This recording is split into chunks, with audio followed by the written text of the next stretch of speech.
안녕하십니까. 라이프 미션 TV의 구견회 선교사입니다. 여러분께서 우리 라이프 미션 TV 시청해 주셔서 다시 한번 감사의 말씀을 드립니다. 오늘은 특별히 참 선교지 한 군데도 참 섬기기 어려우신데 아프리카를 또 섬기시고 또 캄보디아 우리 라이프 대학에서 또 선교 사역을 감당하시는 우리 추수진 교수 선교사님을 모시고 오늘 방송 함께 은혜 나누는 시간을 갖도록 하겠습니다. 우리 추수진 교수님 모시겠습니다. 예, 안녕하세요. 반갑습니다.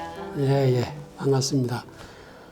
참 그 교직에 계시다가 이제 은퇴하시고 또 그 후에 또 하나님의 부르심이 있어서 이제 또 아프리카에서 우간다에서 섬기셨죠? 네네. 예, 그곳에 계시다가 또 이제 나중에 캄보디아로 오시고 하셨는데 오늘 특별히 그 교수님 언제 또 예수님을 믿게 됐고 또 이렇게 선교지까지 이렇게 가시게 됐는지 그러한 부분을 좀 우리 시청자분들에게 좀 나눠주시죠.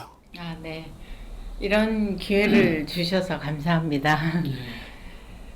저는 2010년에 고등학교 교장으로 정년을 했어요. 2010년 8월 말이 이제 정년 예정이었는데요. 한 달 전에 7월에 제가 아프리카 우간다로 갔습니다. 그거는 이제 정년을 한 1년 앞두고 정년을 하고 뭐를 할까 이걸 이제 생각을 하다가 사회 봉사를 좀 해야겠다. 그런 뜻에서 이제 형제들하고도 의논을 하고 친구들하고도 얘기를 나누는 중에 저희 이제 동생 중에 하나가 사회복지학을 공부해보자.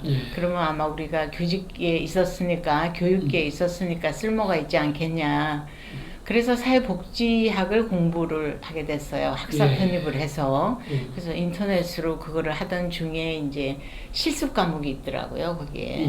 그래서 이제 분당에, 성남에 그 중복지관이라고 있죠. 사회복지관. 거기서 이제 실습 과목 3학점짜리를 하는데 그때 처음 이제 사회봉사라는 거를 본격적으로 해봤어요. 그래서 가난한 사람들도 접해보고 지하에 사는 사람들, 생활보호 대상자들이 있다는 말은 들어도 그런 분들을 접해볼 기회가 없었거든요. 그래서 그런 분들을 이제 섬기다 보니까 뭔가 나도 그냥 정년하고 나서 그냥 여행이나 하고 뭐 독서나 하고 가족이나 돌보고 이렇게 사는 것보다는 보람된 일을 좀 했으면 좋겠다. 그렇게 막연한 생각을 가지고 이제 그 과정을 끝내고 나서 이제 끝내는 동안 끝날 무렵에 거기 관장님이라고 관장님이 계셨는데 이제 권사님이세요, 다행히. 그분이 기아대책에 연관이 되어 계셨어요. 그래서 그분이 이제 저한테 권하시더라고요. 기아대책에 연관되어서 봉사활동을 한번 해보시는 게 어떻겠냐. 그래서 그때는 뭐 어떤 내용인지도 모르고 흔쾌히 그러자. 그래서 이제 그해 그러니까 9년이죠. 9년 12월에 그때는 제가 교장으로 재직하고 있을 때인데 기아대책에서 해외 보내는 선교사들 교육 프로그램이 있었어요. 남아공에서 그 해에 있다 그러더라고요. 교육 기간 한 달쯤 되는데 근데 학교로 책임을 맡고 있으니까 12월 달에는 나갈 수가 없어서 포기를 일단 했었어요, 제가. 그래서 뭐 그건 안 되나 보다 그러고 있었는데 우연찮게 그 다음 해 2010년 1월에 중국 운남성에서 교육이 또 있다는 거예요. 그래서 이게 무슨 신호지라고 하면서 그 교육을 갔었어요, 이제. 그래서 그 교육을 끝낼 무렵에 그거를 갈 때만 해도 저는 사실은 선교에 대한 어떤 비전이나 꿈이나 계획이나 이런 게 전혀 없었습니다. 그냥 다행히 교장까지 하고 정년을 하게 됐으니까 좀 봉사활동을 좀 우아하게 하면서 사실은 봉사활동이라는 게 어떻게 생각하면은 정말로 그 힘든 일이나 필요한 곳에서 일을 해야 되는 거지만은 그때는 정말 교만한 마음이 제가 많이 있어서 봉사라는 건 일종의 사치처럼 또 나를 좀 품격을 높이는 어떤 도구처럼 그렇게 생각했던 면이 좀 있었지요. 그래서 우아하게 봉사활동을 하면서 노년을 보내면 좋지 않겠는가 그런 생각에서 이제 그러자고 그래서 교육을 받고 이제 제가 그 한 달 동안에 많이 변화가 됐었을 겁니다 아마. 그러니까 가니까 반 이상은 선교사고 또 반 정도는 이제 선교사를 지망하는 사람들이고 그래서 저는 그냥 간단한 교육으로 알았는데 선교라는 게 뭐지? 선교사가 왜 나가야 되지? 선교사들이 나가서 무슨 일을 하나? 뭐 그런 생각을 하면서 이제 지냈는데 그 한 달 끝날 무렵에 기아대책 회장님이 오셔서 지금은 돌아가셨는데 정 회장님이라고 오셔서 직접 한 사람 한 사람 다 허입 인터뷰를 하시더라고요.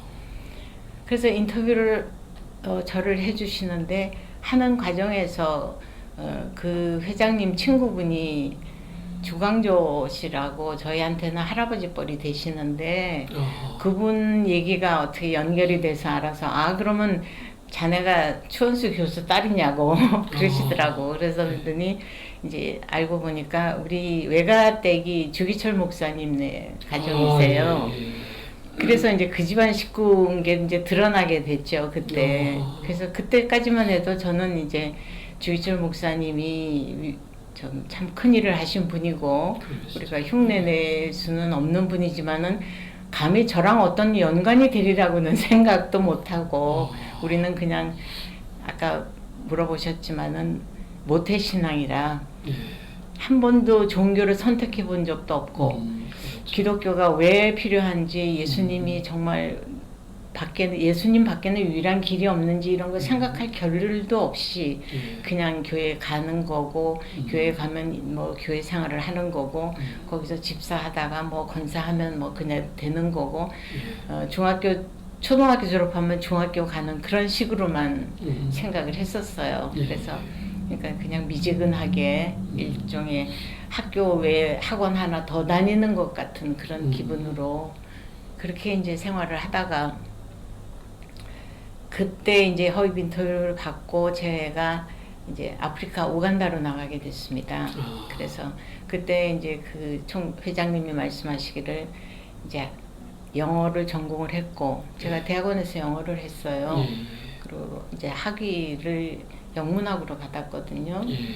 그리고 그 당시는 이제 정년을 할 때 교장이었기 때문에 또 학교 경영의 경험도 있고 그러니까 이제 우간다의 쿠미 대학이라는 곳으로 가서 일을 좀 해주면 좋겠다. 그래서 저는 그때는 이제 교수를 희망을 했으니까 그때까지도 저는 아직 선교라는 게 정말 얼마나 처절한 것이고 얼마나 힘든 것인지 몰랐습니다. 모르고 그냥 적당한 그 열대지방에 가서 망고나무 밑에서 흑인 아이들하고 성경 구절을 연구하면서 공부하면서 하면 그 참 멋있지 않겠습니까? 그래서 그렇게 이런 노후를 보내도 괜찮겠다. 그래서 이제 흔쾌히 가겠노라고 그랬습니다. 그래서 이제 한 학기를 마치고 가야 되는데 한 2달 뒤에 그 학교 사정이 있어서 이제 회장님이 저를 또 학교 책임을 좀 맡는 일을 해줄 수 있겠냐. 그러니까 총장직으로 이렇게 부르심을 해주신 거죠. 그러니까 아프리카 교육제도는 총장이 없고 바이스 프레지던트입니다. 바이스 챈슬러 이렇게 얘기를 하는데 거기는 부총장이고 총장은 누가 하느냐면은 교육부 장관이나 뭐 대통령이나 이렇게 사회 저명 인사들이 이렇게 맡아 있고, 그러니까 이제 총장인데 그 직함은 VC, 바이스 챈슬러 이렇게 부르더라고요.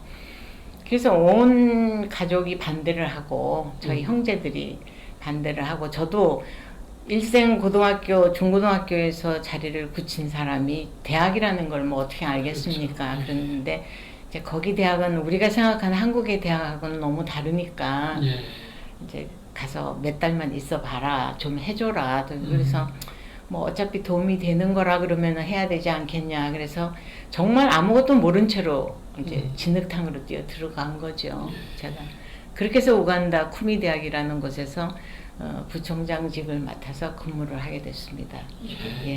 사실 이제 우리가 저번에도 이제 방송에 한번 그 파워라는 그 단체를 이렇게 소개를 했었고요. 선교를 목적으로 세운 대학들이 뭐 중국의 연변과기대부터 해서 이제 뭐 우리 캄보디아 라이프 대학이나 몽골 국제대학이라든가 또 이제 아프리카에는 사실 지금 말씀하신 그런 쿠미 대학이 이렇게 있는데 그곳에서 이제 은퇴하시고 2010년도에 은퇴를 하셨다 그러셨죠? 네. 예, 그리고 이제 쿠미 대학에 이렇게 또 훈련 과정을 통해서 이렇게 가셨는데 사실 말씀하신 대로 이 고등학교 교장직하고 또 대학의 총장직하고는 또 차이도 나고 또 나라도 다르고 선교지의 여러 상황도 다른 그러한 상황에서 처음 적응하시면서 참 어려우심도 많으셨을 텐데요. 한번 좀 나눠주시죠. 네. 그때 한 6달 대강 이제 그 일을 맡으면서 한 6개월 인생에서 그렇게 힘든 때가 전 없었어요. 그래서 일생에 먹을 거 걱정도 많이 해봤고요. 돈 걱정도 일생 할 걸 다 몰아서 해봤고 그 직원들 월급을 못 주고 기숙사 학생들 내일 쌀거리가 없는 이런 기가 막힌 거를 다 경험을 해봤거든요. 그래서 참 정말로 선교사가 왜 필요하냐고 그렇게 기도를 하면서 항의도 하고 정말로 그냥 나를 이렇게 보내셨는데 이렇게 돈도 없고 이렇게 어려운데 일생 그런 걸 좀 훈련을 하시던지 아니면 저한테 좀 선교의 마인드를 미리 좀 주시던지 근데 아무것도 준비가 안 된 정말로 준비가 안 된 선수를 본 게임에 넣는다 이런 생각을 들어서 그때는 하나님한테 매일 아침 일어나면 그냥 시비를 걸고 싸움을 했어요. 저 혼자 이제 싸움이 아니라 항의를 많이 했죠.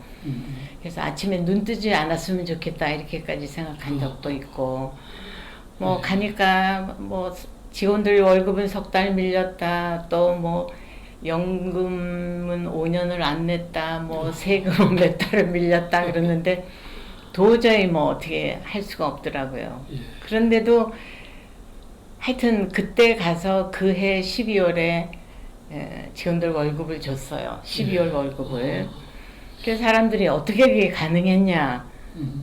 저도 지금은 어떻게 해서 가능했는지 모르는데 정말 그거를 꿈같이 다 해결을 하게 해주시더라고요. 그래서 그 다음부터는 이제 제가 기도를 좀 받고 했죠. 하나님 좀 고맙습니다. 근데 감사를 안 한, 감사 기도를 안 한 게 한 6, 7개월 됐었어요. 그때는 하나님 원망만 했으니까. 이렇게 보내려 그러면 나를 좀 준비를 시키시지. 그냥 생판 사회에서 그냥 잘 지내다가 제가 부유하게 넉넉하게는 안 자라도 그렇게 잘 지내다가 일 없이 지낼 수 있고 공부를 못해서 떨어져 본 적도 없고 등록금을 못 내본 적도 없고 뭐 하여튼 그런데 어느 날 갑자기 뭐 모든 걱정을 다 하게 하시고 말은 안 통하지. 아프리카인들은 또 순수하긴 해도요 얼마나 또 거짓말들을 잘하고 막 그냥 그러는지 뭐 맨날 돈 꾸러오고 돈 빌리러 오고 안 그러면 그냥 가져가고 뭐 셋 중에 하나예요. 꼬달래든지 아니면 그냥 뭐 빌리든지 아니면 그냥 와서 그냥 가져가서 빨랫줄도 걷어가더라고요. 막 그런 정도였었는데 그때는 제가 항의를 하나님한테 할 때 하나님 당신은 다 하신다면서 다 하실 수 있다면서요. 그런데 선교사들이 왜 필요하냐. 왜 필요해서 사람을 이렇게 그냥 생사람을 잡아다가 이렇게 돌리느냐. 차라리 나한테 선교적인 마인드를 주시던지 아니면 이거를 능히 감당할 만한 굳건한 믿음을 주시던지 아니면 정말 우리 그 선조 할아버지처럼 못판도 뛰어갈 만한 걸어갈 만한 그런 어떤 그런 마음을 좀 주시던지 아무것도 아니고 나는 정말 날라리고 그냥 되는 대로 모태신앙으로 미지근하게 주일만 갠신히 지키고 이렇게 지내온 나를 갖다가 그렇다고 내가 부유해서 내가 재산이 많아서 투자할 수 있는 것도 아니고 그렇다고 뭐 대학 나오고 학위 하나 있는 거 그것도 없는 사람이 요새 어디 있겠냐. 근데 왜 하필 나냐. 왜 내가 필요하냐 뭐 이제 이러면서 항의를 했었는데 그 해 6개월쯤 지나고 나서는 그때 감사가 시작이 될 수 있었어요. 그러니까 결국은 제가 많이 변화를 한 거죠. 그래서 그 6개월 동안에 저는 좀 사람으로 거듭났다라고 제가 지금 생각해도 그렇게 말씀드릴 수 있을 것 같습니다. 아, 참, 그 어려운 시기 지날 때는, 우리가 어떻게 보면 하나님의 그 섭리와 또 여러 부분에 대해서 잘 느끼질 못하죠. 그런데 이제 지나고 나보면, 이래서 하나님께서 그때 나에게 이런 고난과 고통을 허락하셨구나. 그 합력해서 선을 이루시는 그 하나님에 대한 그러한 부분을 나중에 이렇게 느끼는 것 같습니다. 그 후에 이제 쿠미 대학에서 참 은혜 가운데서 참 그 학교직을 잘 수행하시고 그 다음에 이제 캄보디아에 있는 라이프 대학으로 이렇게 오시게 되셨는데 이 라이프 대학으로 이렇게 오시게 된 그런 동기라든가 이런 부분이 있으실 것 같은데요. 네. 그래서 쿠미에 있을 때 이제 기후도 다르고 너무 또 먹을 것도 거기는 사실은 없어요. 그러니까 쌀밖에는 없어가지고. 망고는 망고는 있는데 예. 그래서 밥만 그냥 먹고 돌았으면 또 배가 고프고 뭐 이래서 밥만 먹어서 나중에 오니까 탄수화물 과잉 섭취 뭐 이렇다 그러더라고요.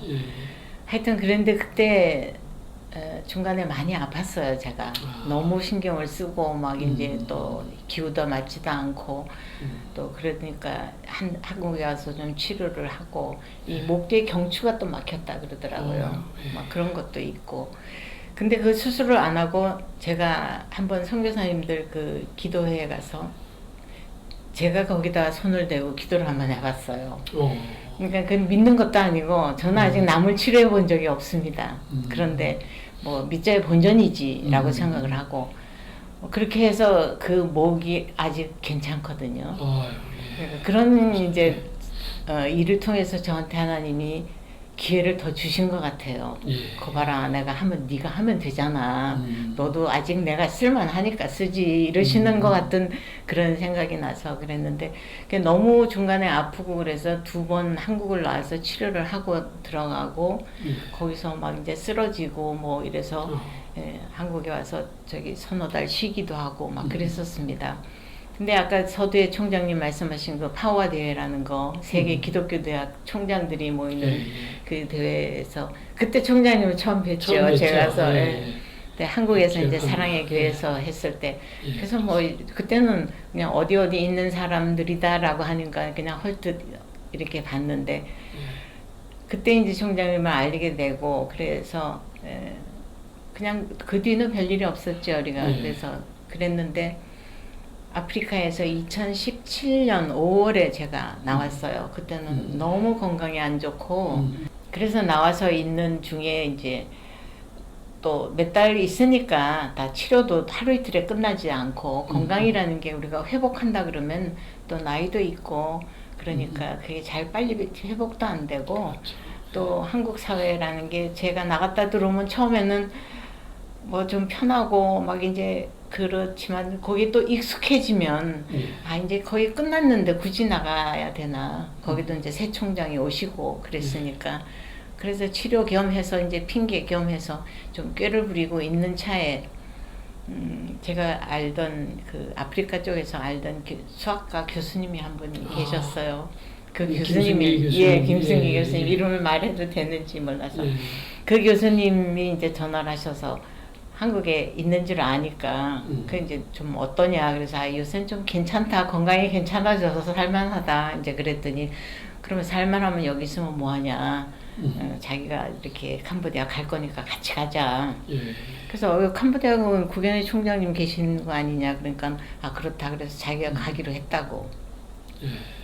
그러면서 자기가 나랑 같이 간다고 얘기를 할 거라고 그래서 나는 아직 기도가 안 됐다고 준비가 안 됐다고 그러던 차에 그냥 어떻게 묻어서 같이 오게 됐죠. 그분하고 같이. 그래서 또 총장님을 아니까 제가 뵀으니까 개인적으로 친분 관계가 그때는 없었지만 어떤 분인지 알고 또 같은 일들을 해봤으니까 좀 또 뭐 이해를 하시지 않겠나 싶고 뭐 그래서 캄보디아로 가게 됐습니다. 그게 2008년 1월 31일에 제가 캄보디아를 처음 들어갔거든요. 2018년. 네, 2018년입니다. 그래서 다시 또 기회를 주셔서 제가 정말 감사합니다 이러면서 갔던 거 기억하시죠?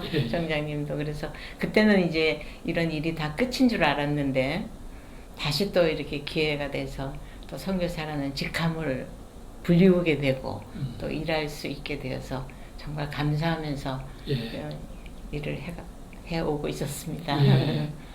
그 아프리카하고 사실 이제 이 동남아 쪽에 또 캄보디아하고는 또 기후적으로나 또는 뭐 여러 문화 좀 많이 다를 것 같은데요. 어떻게 좀 비교가 많이 되시던가요? 아니면 처음 아프리카에서의 그 어려웠던 부분들이 예, 제가 지금도 기억하는데 캄보디아 오니까 천국 같다고 말씀하셨나요? 네, 처음에 그랬어요. 예. 그 한번 그 미션 필드에 대한 다른 부분들 한번 나눠주시죠. 예, 어떻게 느끼셨는지. 생각나네요. 캄보디아 처음 가서 제가 총장님이 식사 대접해 주신다고 밥 사주신다 그래서 갔는데 뭐 식당이며 캄보디아 오니까 그 집이며 가게며 뭐 거기는 슈퍼도 마켓도 있고 그래서 아프리카에서 제가 살던 거보다는 천국이다 여기는. 이게 무슨 선교지냐. 선교지라 그러면 막 나처럼 좀 그 아프리카처럼 어렵고 그냥 뭐 빗물 받아 먹고 빗물로 그냥 물 한 통으로 다 샤워랑 다 해야 되고. 캄보디아도 빗물 받아 먹습니다. 아 그래요. 그랬는데 오니까 정말 천국 같더라고요. 거기는 먹을 게 일단 많고 뭐 전기불 들어오지, 냉장고 있지, 또 숙소에 들어가 보니까 뭐 에어컨도 하나씩 또 달아주셨지. 그러니까 이게 무슨 선교지야? 제가 이거는 뭐 선교지도 아니고 휴양지 온 거 아니냐 이렇게 장난을 하기도 했는데 그땐 정말 천국 같았어요. 그런데 또 아프리카인들은 굉장히 순수해요, 좀.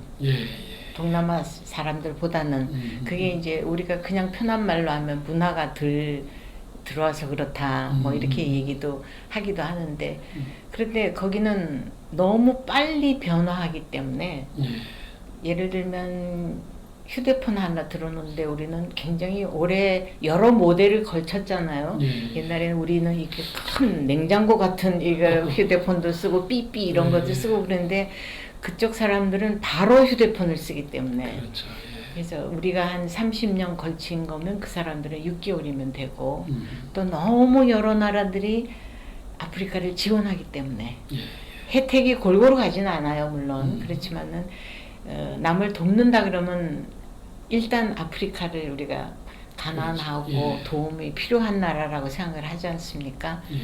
그래서 너무 급격한 관계로 해서 인성이라든가 도덕이라든가 윤리라든가 이런 게 틀이 잡힐 틈이 없어요. 거기는 그런 점도 또 있고 그러니까 또 좋게 말하면 순수한 면도 있고 뭐 그리고 그 사람들은 그 도움 받는 거를 너무나 당연하게 생각해요.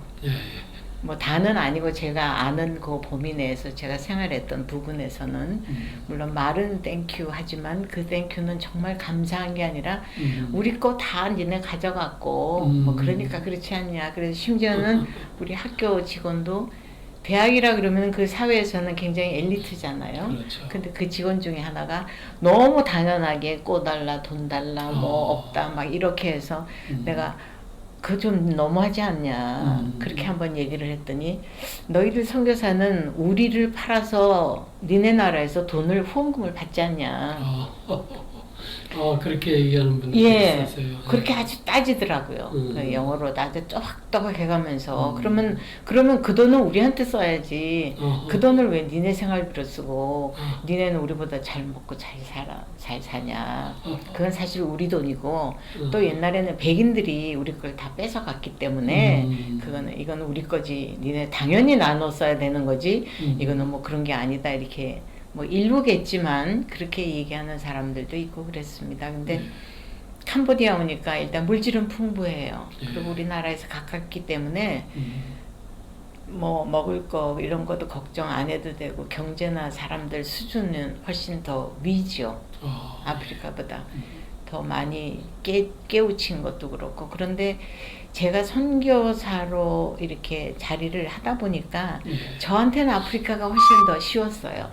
제가 선교라는 일을 하니까 그 사람들은 순수해서 아프리카 사람들은 그대로 이렇게 스폰지 흡수하듯이 빨리 흡수를 해요. 예. 거기는. 그런데 캄보디아는 아시다시피 불교와 그 토속 뭐 이런 신앙이 너무 깊이 들어가 있잖아요. 그러니까 안 믿는 사람들한테 얘기하는 게 훨씬 더 이게 빨리 들어가지. 뭔가 다른 우상을 마음속에 가지고 있는 사람한테 전도를 하거나 복음을 전하는 거는 훨씬 더 닫힌 문을 열고 들어가야 되니까 어렵지 않나 그런 생각을 하는데, 이제 제가 처음에는 나 또 갈 기회가 되면 나는 우간다 가고 싶다, 아프리카로 가고 싶다 그랬는데, 요새는 이제 라이프로 가기로 마음을 굳혔거든요. 이 바이러스만 빨리 끝나면 제가 가야 되는데, 그런 이유는 이제 열린 문 들어가는 것보다 닫힌 문을 열고 들어가는 것이 하나님이 더 기뻐하지 않겠는가, 기뻐하실 것 같다. 그리고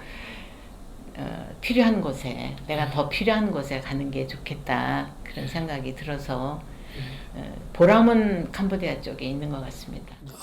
라이프에서 사실 이제 캄보디아에서 이제 새로운 선교사로서의 그 생활 이러한 부분들을 이제 또 겪으셨는데 어떻든가요? 그 캄보디아 그 라이프 대학에서의 그 생활, 또 학생들, 또 계시면서 어떤 학생들을 위한 페어런팅 또는 이러한 전도 사역이라든가 또 이러한 부분들을 통해서 또 느끼신 부분이라든가 이러한 부분들이 있으면 좀 한번 나눠주시죠.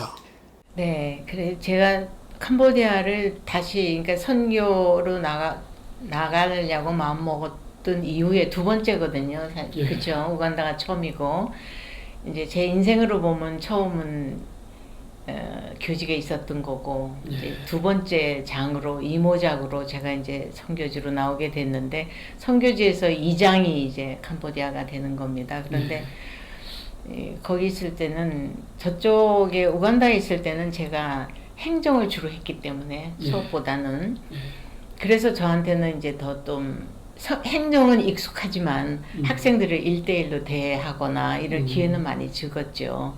그래서 주로 교직원을 상대로 해서 했기 때문에 그 교직원 중에서 3명은 또 한국에 와서 공부도 더 하고 석사 공부도 하기도 하고 이제 그런 일은 했지만은 직접 그 교육에 참여하는 건 학생을 사실 상대로 해야 되는데 그런 즐거움은 없었어요. 미처. 그런데 이제 캄보디아는 지금 제가 교수로 있으니까 일단 학생을 대한다는 게 너무나 좋았고요. 그리고 이 학생들이 참 문은 안 열려요. 잘 마음은. 아까 말씀드린 대로 문이 다 닫혀 있고 뭔가 우상이 다 자리 잡고 있는 사람들이기 때문에. 그런데 그 중에서도 우리는 사실 기독교인들은 삶으로 불빛으로 나타내야 된다라고 늘 말들 하잖아. 그래서 예배를 예배 시간에 드리는 것이 아니라 내 생활이 예배가 돼야 된다. 이런 생각으로 하다 보니까 아이들이 가끔 예수를 믿겠어요 라고 나서진 않아도 뭔가 거기에 대해서 궁금해하고 또 어떻게 그렇게 이렇게 나와서 살 수가 있냐, 왜 이런 생활을 하시냐, 또 나이도 들었는데다가 뭐 또 왜 고생을 이렇게 사서 하시냐, 그냥 쉽게 말하면. 그러니까 그게 자기들한테는 이해가 안 된다. 이제 그러면 그 틈을 타서 이제 이게 이런 거다, 이런 마음으로 그렇다, 나는 너희들하고 같이 있어주는 게 이게 선교라고 생각한다. 그래서 선교사라고 해서 그게 대단한 어떤 전문적인 기술을 가지고 그렇게 하는 게 아니라 내가 아는 범위 내에서 선교라는 거는 그냥 be with다. 하나님이 늘 우리랑 같이 계시는 것처럼 예수님을 모르는 너희들하고 내가 같이 있음으로써 예수님을 뭔가 조금이라도 보여주는 거, 이게 선교사의 일이다, 나는 이렇게 생각한다, 이렇게 얘기할 기회들이 많이 있는 거예요. 그러니까 그 젊은 영혼들 앞에서 내가 그런 얘기를 할 기회가 있다는 게 너무나 그는 감사하고 그 이제 수업 시간에는 또 한정되어 있고 예. 수업 시간에는 또 너무 종교적인 걸 많이 말할 수가 없잖아요. 그러니까 제가 수업을 직접 하니까 그렇게 개인적으로 아이들을 이렇게 터치할 수 있는 그런 것도 좋은 점이었지만 또 뭐 예문을 들어도 제가 영어를 가리키니까 성경이 사실은 제일 좋은 영어 교재거든요. 그렇죠. 예. 제가 영어로 전공을 해서 박사학위를 받았지만은 어느 책보다도 성경이 가장 좋은 교재라고 저는 생각을 합니다. 성경으로 하면은 모든 영문법을 가리킬 수가 있고 모든 영어의 시도, 소설도, 수필도, 드라마도 전부 다 설명이 되어지는 게 저는 성경이라고 생각하기 때문에 예. 그거를 소개해 줄 수가 있다는 게 저한테는 너무 또 좋았고 그 다음에 제가 이제 73년을 사는 건데요, 인생을. 그 살아온 인생을 아이들한테 설명해 주는 거. 반드시 예수님, 기독교 이 단어가 안 들어가도 아이들한테 이렇게 사는 거다, 이럴 때 이러는 거다라고 선배로서, 인생 선배로서 또 기독교인으로서 예. 크리스찬이라는 말을 굳이 하지 않더라도 아, 저 선생님이 크리스찬이라서 생활을 이렇게 했구나라고 알려줄 수 있는 게 그 페어런팅이었었어요. 예. 그래서 저는 사실 수업보다도 페어런팅은 준비를 많이 해갔거든요. 예, 수업은 그냥 조금 준비가 부족하면 그냥 아는 대로 이렇게 또 딴 얘기도 섞어가면서 해도 되지만 그 페어런팅은 전 정말 놓치고 싶지 않았어요. 그 일주일에 한 번인데. 그래서 거기서 또 이제 더 필요한 애들은 따로 또 만나서 한 번 더 만나기도 하고. 그 뭐 만나는 게 별건가요? 만나서 거룩한 얘기, 심각한 얘기를 하지 않아도 야, 밥 한 번, 내가 한복 한 번 사줄게. 뭐 이게 저는 그냥 미팅의 전부였었어요. 그래서 그러기도 하고 그랬거든요. 그래서 한 번은 아이들이 너무 그 페어런팅이 늦게 오고 안 오고 막 그러길래 제가 한번 되게 화를 냈어요.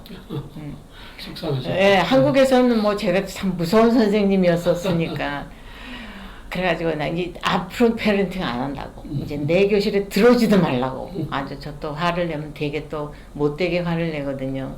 그랬더니 그 다음날 아이들이 그 케이크에다가 거기다 I love you 해가지고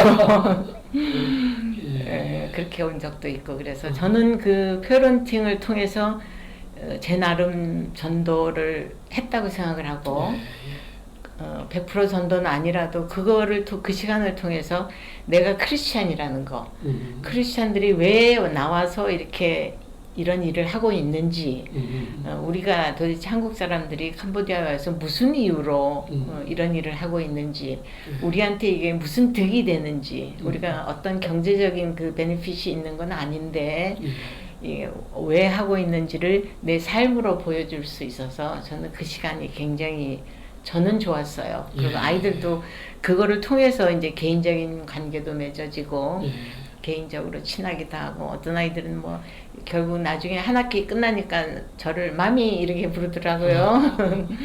그래서 교수님 프로페서 이렇게 부르는 것보다 마미라고 부르는 그게 너무나 보람 있었고 그래서 교육 과정이나 학교 운영하시는 총장님의 입장으로서는 많이 또 생각을 하시고 오랫동안 선교지에 계셨으니까 잘 생각을 하셨지만 감히 제가 이제 칭찬을 한마디 드린다면 페어런팅을 둔 거는 그 프로그램은 정말 요새 애들 말로 대박이었고 그게 조금 더 보완이 되고 지속이 돼서 더 거기에 대한 연구가 좀 있었으면 훨씬 더 좋지 않겠는가 그런 말씀을 감히 드려봅니다.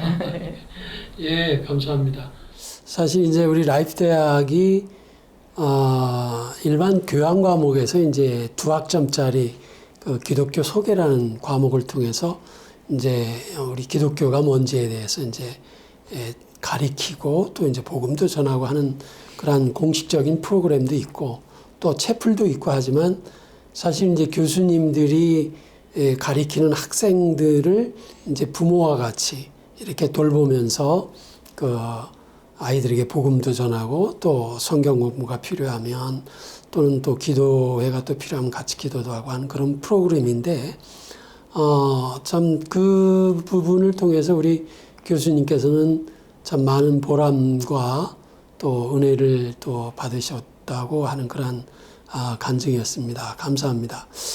참 아까 벌써 73세시라 그랬는데 이렇게 한국 나이로 74입니다. 한 살 줄여서 이렇게 말씀드리면 뵈시면 아직도 소녀 같으시고 너무나 이렇게 젊으시면서 그 연세가 참 저희가 이렇게 믿기지 않을 정도의 그런 모습이신데 오늘 특별히 이 방송을 시청하고 계시는 분들에게 뭐라 그럴까요? 좀 인생 살아보니까 이렇고 좀 이러한 좀 도전을 좀 드리고 싶다라는 그런 부분이 있으시면 좀 한번 도전을 한번 해주시죠. 네.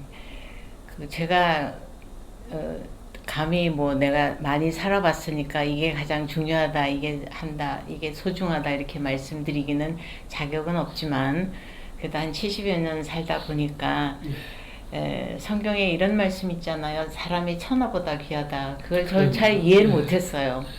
정말 사람 같지 않은 사람도 있고 정말 열목을 하는 사람도 있는데 사람이 왜 천하보다 귀해요? 사람 한둘 죽어도 몇천 명 죽어도 뭐 천하는 잘 굴러가는데 하나님은 왜 이렇게 너무 극단적으로 말씀하셨을까? 사람이 소중하지만 목숨이 귀하지만 천하보다는 아닌 것 같은데 이런 생각을 저도 많이 했었습니다. 근데 이제 나이 들어서 선교사라는 직함을 얻고 보니까 처음에 제가 2010년에 아프리카 나가서 선교사라고 그럴 때는 저희 집에 어머니가 뭐라 그러셨냐면 너 어디 나가서 선교사라고 하지 마라 그러시더라고요. 왜 다른 사람은 다 선교사라고 부르는데 왜 엄마는 못하게 해? 그랬더니 아직 아니다 그러시더라고 어머니가. 그래서 그때는 참 야속했어요. 부모면 막 자식을 좀 위해주고 뭐 좀 격려해주고 좋은 선교사가 되라, 훌륭한 선교사가 되라 이렇게 말씀을 해주셔야 되는데 그래서 제가 엄마 보고 엄마 권사 맞아? 제가 이렇게 하기도 했습니다. 그런데 선교사라는 거를 처음엔 정말 아까 말씀드린 대로 엉망진창으로 아무것도 모르는 채로 백지 상태로 시작을 했지만 그게 이제 그 연륜을 쌓다 보니까 하나님이 그동안 저를 이제 어느 정도 C급 선교사는 만드신 것 같아요. 그래서 하나님이 선교사가 필요한 것이 아니라 나를 사람 만드는 데 필요하셔서 그러신 게 아닌가 그런 생각을 하면서 사람이 천하보다 귀하다는 걸 이제는 좀 알 것 같습니다. 왜 그 한 사람을 천하보다 귀하다고 하셨는가 하면은 인생에서 예수를 알면 nothing입니다. 아무리 뭐를 가지고 살아도 그 인생은 nothing이라 그러면은 아무리 다른 걸 못 가지고 살아도 예수님을 알게 되면 그러면 something이 되는 거잖아요. 그럼 nothing과 something의 차이는 이 우주가 되는 거죠. 그래서 예수를 알고 사는 것이 천하고 천하만큼의 비중이 있기 때문에 예수를 모르는 사람한테 예수를 전하는 거는 그 사람한테 천하를 주는 거나 같다. 그런 의미구나라는 거를 저도 늙어서야 선교사라는 거를 하면서 그때서야 깨달았으니까 좀 미련한 거죠. 네, 그랬고 제가 또 왜 나가냐, 또 할라 그러냐, 또 많은 사람들이 하는 게 야 그만하면 됐어. 아프리카까지 갔다 왔으면 그만하면 충분해. 하나님도 이제 아실 거야. 이렇게 얘기들 하는 사람이 많은데 저는 아직은 좀 더 하고 싶습니다. 그리고 더 해야 된다라고 생각하고 그 해야 되는 게 뭐냐면 저는 11조를 좀 하고 싶어요. 인생에서 인생에서 제가 일할 수 있는 나이에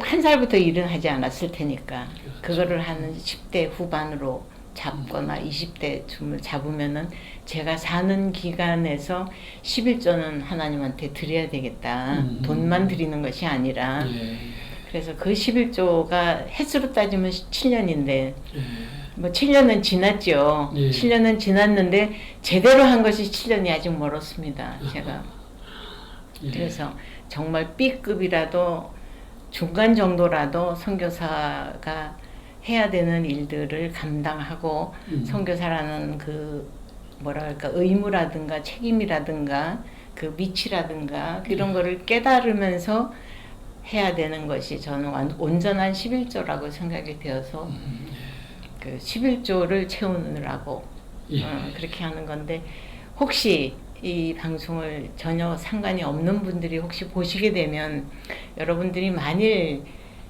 예수님을 모르는 채로 인생에서 다 얻고 사셨다 하더라도 그 인생은 분명히 nothing입니다. 아무것도 없는 제로기 때문에 뭔가 얻으시려면 조금이라도 세상 살다가는 흔적을 얻으시려면 흔적뿐이 아니라 이건 우리의 목숨이 달린 거니까 목숨이 이 세상에서 끝나는 것이 절대 아니라는 것은 너무나 분명하고 자명하고 그건 과학으로도 설명이 되는 것이기 때문에 예수님을 아는 것만이 썸띵으로 갈 수 있는 길이고 또 가능하면 여러분들이 가지신 모든 재능이나 기술이나 재력이나 위치나 이런 것들을 11조만 하나님이 다 달라고 그러지 않으시잖아요. 9개는 너희들이 써라. 그리고 내가 준 거지만 하나만 나한테 가져와라.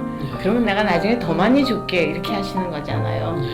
그러니까 11조는 하셨으면 하고 제가 권해드립니다. 감사합니다. 이제 나는 이제 좀 나이가 들어서 나는 좀 이런 부분이 약해서 이렇게 어떻게 보면 이제 좀 우리의 좀 핑계적인 그러한 부분도 있지만 지금 말씀하신 대로 그러한 하나님께서 또 사용하시고 또 원하시면 그 사람을 또 다듬으셔서도 그 하나님의 또 사역을 감당하게 하고 하나님의 선교사로서 이렇게 쓰시기 때문에 오늘 방송 들으시는 분들 또 시청하시는 분들 아마 우리 추수진 교수 선교사님 오늘 간증의 말씀을 통해서 많은 도전이 되었으리라 이렇게 생각이 됩니다. 또 참 지금 어머님은 참 어떻게 보면 주기철 목사님께서 어머님의 작은 할아버지, 그러니까 정말 이 신사참배를 참 거부하면서 이제 순교하신 우리 주기철 목사님 가문의 이 참 신앙을 이렇게 내려오신 우리 추 교수님 가정이신데 지금 어머님께서 지금 연세가 95세 되셨다고? 네, 96세. 6세 이제 되시고. 지금은 4년 전에 아버지가 돌아가시고, 엄마가 지금 이제 병원에 계세요. 요양병원에 계시는데, 이제 그게 제 기도 제목 중에 하나고, 선교지로 나갈 때 가장 이제 걸림돌이 됐던 게 사실 부모님들이더라고요. 그래서 이제 부모님을 두고 가는 게 그랬는데 그때 저는 그랬어요. 외아들도 가는데 저희는 형제가 6입니다. 6분의 1이 가는데 그거는 문제가 안 된다. 저는 그리고 지금도 엄마를 쳐다보면 조금 죄송하지요. 죄송한데 저는 그렇게 생각하지 않으려고 애를 많이 써요. 외동아들도 다 선교지로 가지 않습니까? 그렇죠. 그거 생각하면 우리는 형제도 많고 또 이제 지금은 병원에 계시니까 충분히 다 보살핌을 받으실 수 있고 그래서 하나님이 또 어련히 알아서 책임지시겠습니까? 그러니까 또 우리가 이렇게 다 잘 지내고 있는 것은 그 선조 할아버지의 덕분이라고 생각을 하고 힘은 안 되지만 조그만 힘이라도 다시 사회로 돌려보내야지 그 할아버지 이름을 내가 입에 올릴 수 있는 자격이 되지 않을까 그렇게 생각을 합니다. 이제 가정의 그러한 기도 제목 또 특별히 좀 더 나누고 싶은 우리 시청자분들 함께 또 손 모아서 또 이제 캄보디아로 향하시는 그 발걸음을 또 응원하리라고 생각되는데 특별히 나누실 기도 제목이 있으신지요? 예, 저는 늘 기도할 때 선교지에 있을 때는 여기서 제대로 좀 생활할 수 있게 해달라 그거를 기도를 했어요. 선교사라는 이름을 듣기에 부끄럽지 않게 그렇게 기도를 했는데 요즘은 이제 코로나 때문에 못 나가고 이렇게 있으니까 이게 사는 게 좀 불안하더라고요. 그래서 요즘 기도 제목은 제가 아직은 쓸만하니까 건강하지도 않고 뭐 나이가 있으니까 여러 가지 질병도 있고 뭐 힘도 딸리고 또 지식이 옛날만 하겠어요. 배운 거 다 뭐 잊어버리고 뭐 이랬겠죠. 그렇지만은 하나님이 나한테 일을 주시면 내가 할 수 있는 일을 주시리라고 저는 믿어요. 제가 체력으로 못 감당하는 일은 안 주실 거고, 제가 지혜가 모자라서 못하는 일은 안 주실 거고, 제가 할 수 있는 일을 주신다고 저는 믿기 때문에 제가 더 이제 쇠하기 전에 저를 좀 빨리 좀 쓰셨으면 좋겠다 그런 기도를 하고 또 하나는 이제 우리 혈육에 관한 거 우리 어머니가 자꾸 정신을 조금 잃어가시거든요. 그래서 정신을 다른 부분은 다 잃으시더라도 천국에 대한 소망은 놓치지 않고 끝까지 가지고 가시면 좋겠다. 그거를 기도로 하고 있습니다. 감사합니다. 혹시 그 좋아하시는 찬송 있으세요? 아, 네. 찬송은 그 171장에 하나님의 독생자라는 찬송이 있는데요. 거기 후렴 부분을 제가 좋아합니다. 저희 교회에서는 목사님 축도가 끝나면 예배 시간에 그러면 꼭 이렇게 한 손을 들고 그 후렴 부분만 부르거든요. 살아계신 주 나의 참된 소망. 그거를 부르는데 그 찬송을 좋아하면 하는데 그 이유는 그 찬송이 잘 불리워지지도 않았고 저에게는 근데 아프리카 처음 나갔을 때 정말 하루하루 아침에 눈 뜨는 게 정말 싫었을 때가 있었어요. 오늘 하루 어떻게 사나, 내일 기숙사 애들 밥이 없는데 그 쌀을 뭘로 살까, 뭐 이런 등등의 걱정을 하는데 했을 때 그 교회에서 불렀던 그 찬송 후렴이 생각이 났어요. Because he lives, I can face tomorrow. 그렇습니다. 그래서 그 구절을 하루에 그냥 몇 번씩 외우면서 그때 어려움을 이겨냈던 기억이 있어서 그 찬송을 좋아합니다. 오늘 참 우리 귀하신 우리 추수진 우리 교수 선교사님 모시고 참 은혜로운 참 간증의 시간 이렇게 듣게 되었습니다.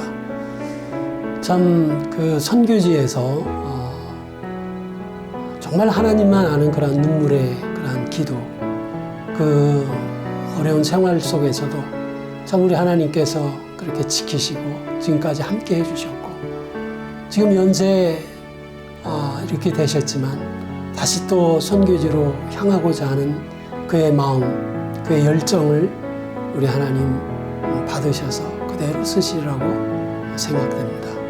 오늘 이렇게 참 귀한 시간 이렇게 내주시고 또 귀한 간증 나눠주신 우리 추 교수님 다시 한번 감사의 말씀드리고 우리 시청자분들께 인사 말씀 드리도록 하겠습니다. 감사합니다. 감사합니다.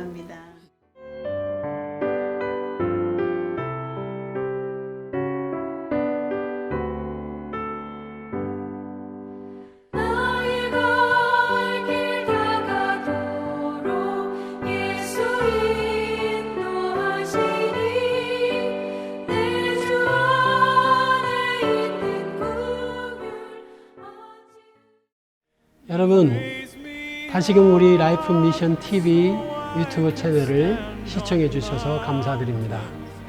여러분의 구독과 좋아요 그리고 공유는 우리의 방송 제작에 큰 힘이 되고 있습니다. 특별히 구독은 우리들에게 직접 캄보디아 선교를 후원하시는 겁니다.